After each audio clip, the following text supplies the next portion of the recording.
Alright, good morning, people of YouTube. So this time we are back with another deck profile. This time we have a deck that was born of a dream. And that dream was to be the most degenerate player that we could possibly be, right? So this deck was built to utilize the Etemon combo to the fullest. So you're playing all these powerful aces, and you're playing Etemon, right? And you're forcing them to attack, and you're forcing them to play into an ace, and then you're ruining their whole day. But you also have all of these Sukamon cards that were designed to go with Etemon that also kind of ruin their day because turning their Digimon into a poop and then making it like minus 5k and killing it is really, really funny. So this is a deck that's kind of designed to abuse all of these cards. And yeah, we'll go ahead and get into the card by card. If you like this kind of content, make sure you guys like and subscribe. And without further ado, we're actually going to start with the Etemon himself. This deck was built around this card, so we are playing 4 of it. And we'll get into the rest of the ultimates as we continue through the deck profile, but we have all of these aces to play over it, right? We got 3 copies of Valk Ace because it's the best one. We got 2 copies of Mega Gargo Ace because having blocker is really funny.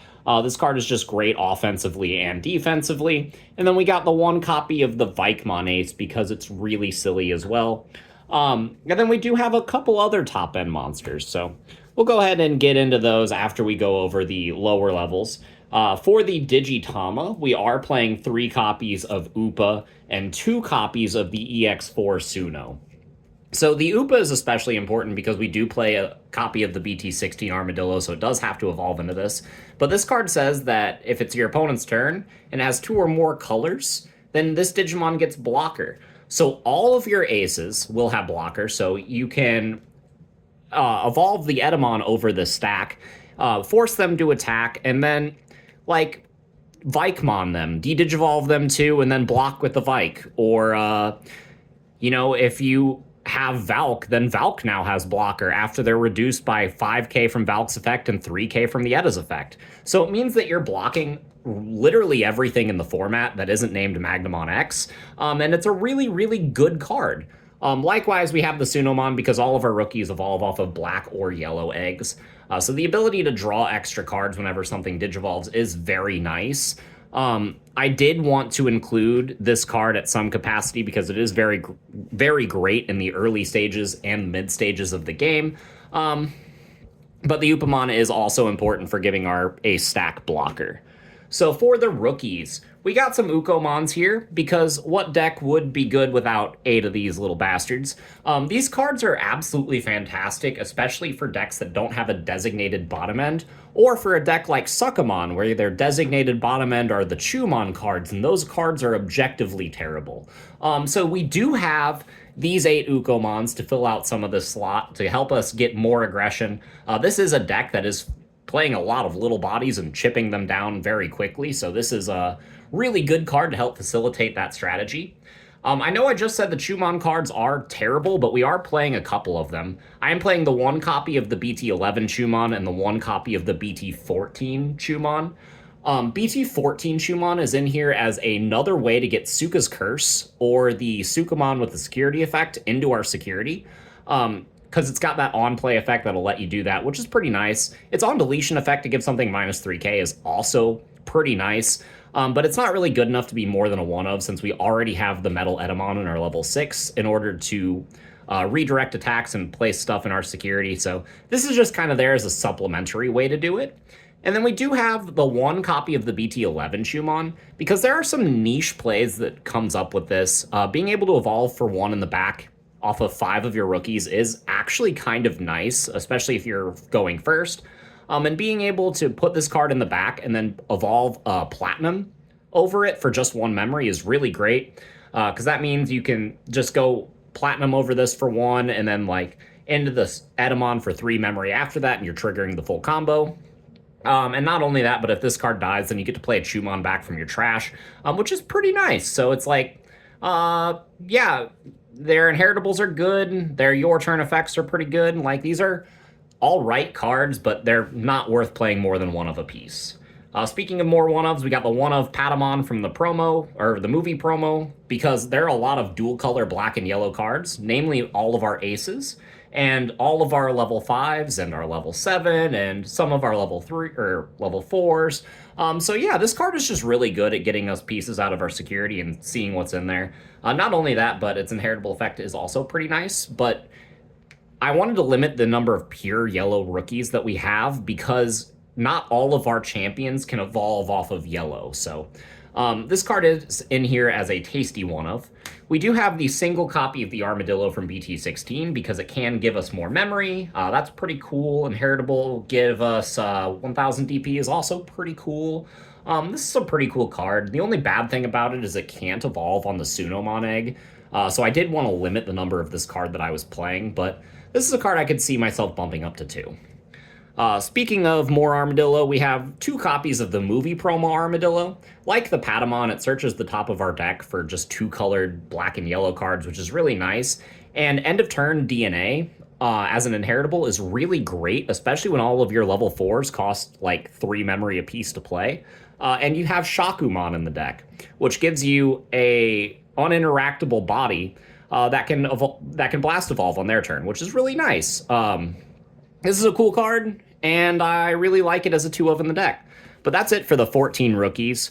For the level 4s, it's pretty easy. We got the 4 copies of Platinum because on deletion D-Digivolve is really nice. And then we got the 4 copies of the Sukamon from Security that comes out.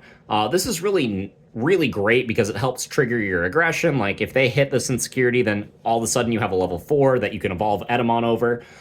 This is also a black-yellow body that you can play for only 3 memory, so if you need to DNA into Shaco, that's really nice. And on deletion, you give something minus 3k. This is just a really good card. So we are playing 4 copies of these ones as our Sucka pieces for the deck in our level 4 slot, because there are no other good Sukamons unless you are playing a pure Sukamon build, and pure Sukamon builds kind of suck. So that's it for the Sukamons in the level 4s. We are playing some other supplementary level 4s, though, and quite a few of them. Mainly the 4 copies of the Garymon, because this card also, and it can pitch Nume pieces from your hand to draw 2, which is fantastic, but it can also pitch Etemon or a Sukamon card as well. So if you have too many of this Metal Etemon in your hand, you can pitch those, draw more. If you're clumping up on your level 5 Etemons or your level 4 Suckas, this is a really great card to play. Not only that, but it gets Sukamon cards in your trash so that you can use King Sucka, which is really nice. And then we do play 2 more. I'm playing a single copy of Garymon from Bt15 and a single copy of Numemon X Antibody. I think the Numemon X Antibody with just 4 copies of Garymon is enough. This is really nice to be able to just evolve over the Garymon and then threaten a float back and then more draw. But since we are a designated Numemon deck, we didn't really need to play more than 1. But I could consider myself bumping this card up to 2. This Bt15 Garymon is kind of a test slot, and I could see myself cutting this for another copy of Numemon X. But this is another yellow level 4 that can help us Jawgrass into Shaco, which is really nice. And not only that, but this card helps us in a lot of matchups by giving security attack minus and a lot of different ways. So this is a really cool card. I don't know if I really like it, but it might end up being a Nume X. I do really like the Nume X in this list, though.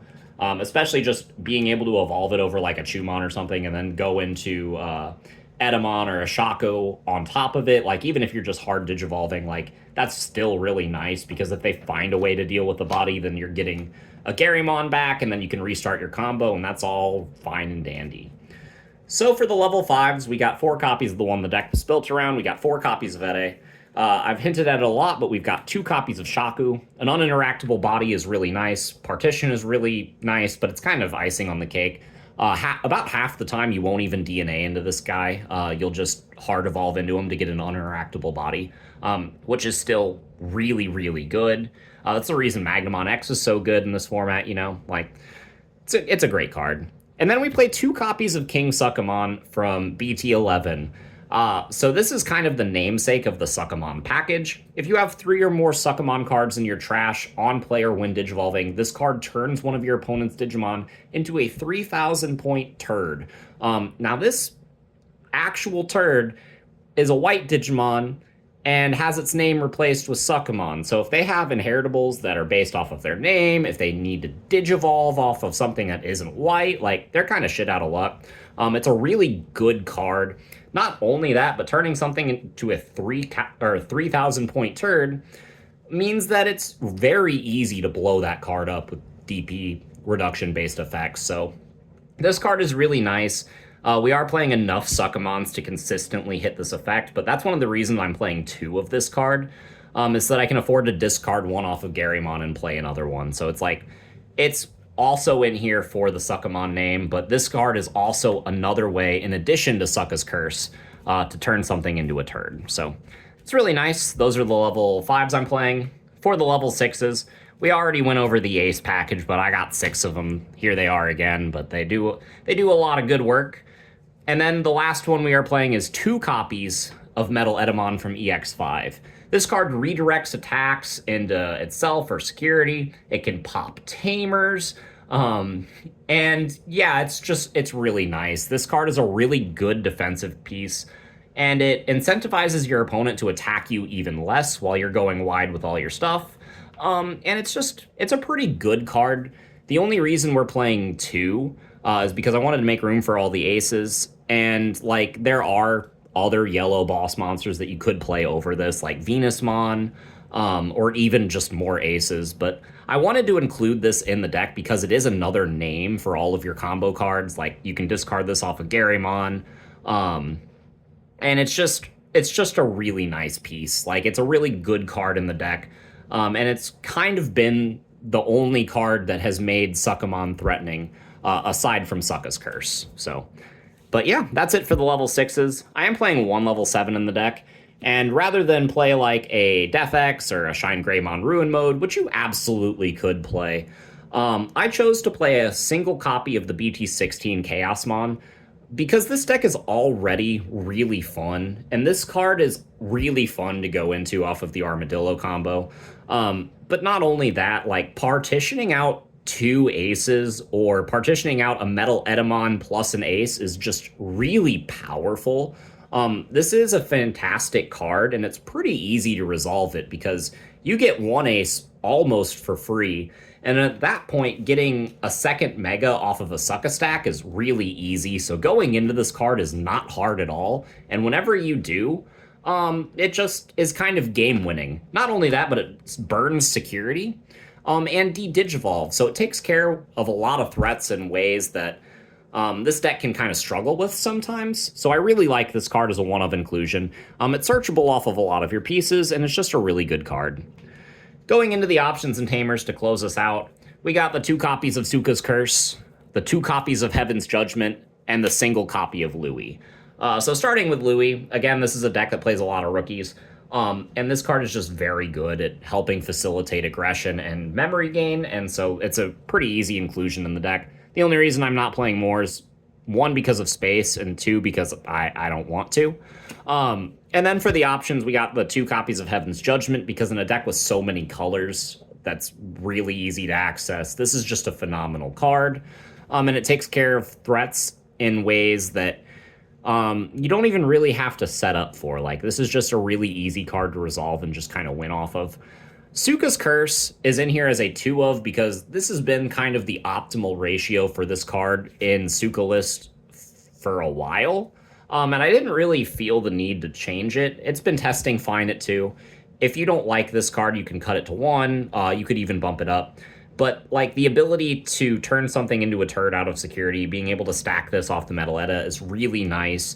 And this card combos really well with all of your ace pieces. Like being able to block a 3000 turd with Mega Gargo is really easy. This card straight up would die to the Valk combo. And it's just really nice. It's really threatening, and there's a lot of decks that just have no answer to an effect like this. But yeah, that's the Sukamon list with Etemon and aces and all that jazz. If you want to be degenerate at your locals, like, this is the deck that you could absolutely do it with, because it is definitely degenerate. So let me know what you guys think in the comments down below, and we will see you all in the next video. Bye, everyone.